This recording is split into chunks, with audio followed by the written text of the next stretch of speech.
PG&E just served notice on thousands of customers that their power could be cut off. Let's get straight to KPIX 5 Juliette Goodrich, who's been monitoring the latest word on those shutoffs. Jules? Yes, Ken and Veronica, they're definitely answering some tough questions at this hour. You know, PG&E saying that they have made a massive effort to inspect all of this equipment, but when it comes to the winds and it becomes too dangerous, they'll have to do these shutoffs if necessary. Now, here's what we know. 209,000 customers are being notified that they could lose power. That number covers an area including Northern California, the Sierra foothills, and parts of the Bay Area. And moments ago, PG&E expanded that list to 16 counties. Now let's go to a live news conference right now. We'll listen in where PG&E officials are answering some tough questions. Let's listen in. This year and continuing to do that. But as Keith said, we have a better idea once we see the data at the end of the season. Mr. Johnson, if I heard you right, I think you said you're going to contact affected customers directly. Is that new from the last event? And if so, can you elaborate on what if there are people who, have cell phones or outdated numbers and all that sort of thing? So we do try to contact every affected customer by phone, by email, by text. And I think we have a very high hit rate on that. So it's the same as we've been doing. We've had a couple 100,000 people yet this year who've updated their contact information. We want people to do that, several times a year if possible. You have a new cell phone, we want you to update your contact information so we can reach you. Those 48-hour notices that we mentioned have already gone out for the first two tranches. And I believe we're holding on San Mateo County because we're not quite at the 48-hour mark yet. Any other questions? Okay, thank you. We'll plan for the same time tomorrow. Appreciate it. All right, and you're listening in to the PG&E press conference where they're answering questions and certainly about the communication and how residents will be alerted if there is a power shutoff. Now let's break it all down for the Bay Area. PG&E warns parts of Sonoma and Napa counties could be facing these shutoffs yet again. San Mateo County, the only one on notice on the peninsula, and just minutes ago, the PG&E CEO said safety is their #1 concern going into this wind event.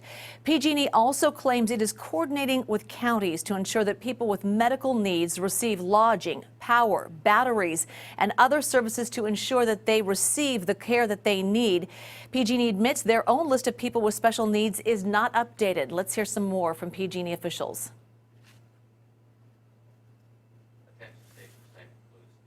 Remember, damage during high winds is possible, even though our equipment in high fire threat areas meets or exceeds standards. We inspected all that equipment earlier this year. We fixed all high priority issues. Now, we don't want to turn off the power, but if we have to do so, we want to help people stay safe during the shutoff. We want to keep them informed.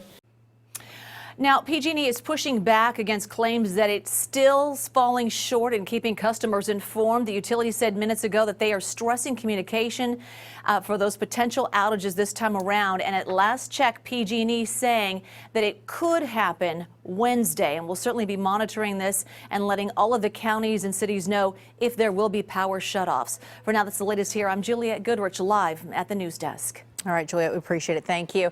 Let's get you now to KPIX 5's Wilson Walker, who's live in Santa Rosa with how people are preparing for the outage this time around. Wilson?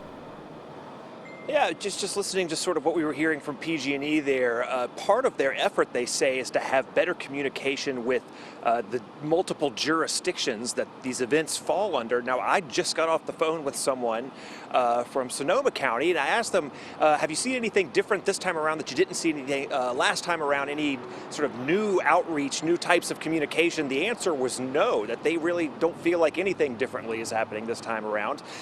I said, well, what would you like to see? They said better direct communication to customers who are going to have their power shut off. We've all seen the folks who go in and they put their address in or they register for whatever communication service it is to inform you when your power is going to get out. That was unreliable. They said that was a big problem.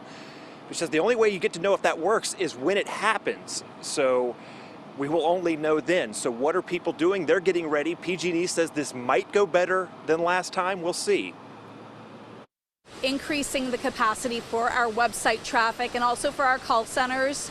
and we are working on bettering our maps so that there is a little bit more clarity on that front. PG&E says if and when there is another power shutdown, it will be a more user-friendly experience. Many of those who live in the areas where this is becoming routine aren't so sure about that. That was my first thought when I heard the weather was going to change, is like, uh-oh, we're going to go through this again. And then, of course, this morning I'm getting emails from nextdoor.com. Hey, PG&E's talking about it again. Steve Balderamas bought his generator in just the past week. I had to order mine through Amazon because all the all the stores around here were out of generators. So, we stayed open during the outage, but of course at nighttime it got a little dark inside, so we went outside and did our workouts. Santa Rosa gym owner Lawrence Phillips made do with a borrowed generator last time. This time around, it depends. It's getting a little darker 2 weeks later. And for PG&E, many things will be just like last time. With the same infrastructure, some areas will again lose power just because of how they're tied to the grid, and there will always be some uncertainty with the weather. And that is why so many people are going ahead and making plans with or without the official word that the power's going off. I'm ready. It's almost kind of like I want it to have that power outage now so I can justify my purchase. And so we wait. Live in Santa Rosa, Wilson Walker, KPIX 5.